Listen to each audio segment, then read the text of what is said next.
अस्सलाम वालेकुम everyone, I hope you are doing fine. Welcome to the psychology lectures. इस channel को आप लाइक करें, सब्सक्राइब करें और सब्सक्राइब प्लीज़ मस्ट है। और हम बढ़ते हैं अपनी टर्मिनोलॉजी की तरफ।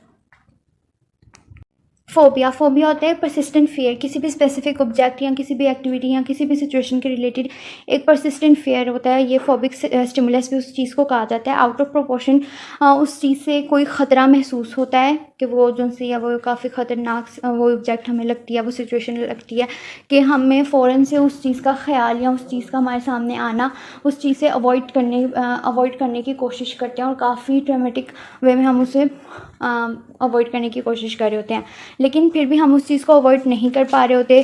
फोबिक स्टिमुलस जो सी होती है वो हमारे लिए अडहेयर करना काफ़ी मुश्किल हो रहा होता है और उससे काफ़ी डिस्ट्रेस क्रिएट हो रहा होता है कि काफ़ी परेशान कुन होती है हमारे लिए। आई होप कि आपको वीडियो अच्छी लगी हो, समझ आई हो। अल्लाह हाफ़िज़।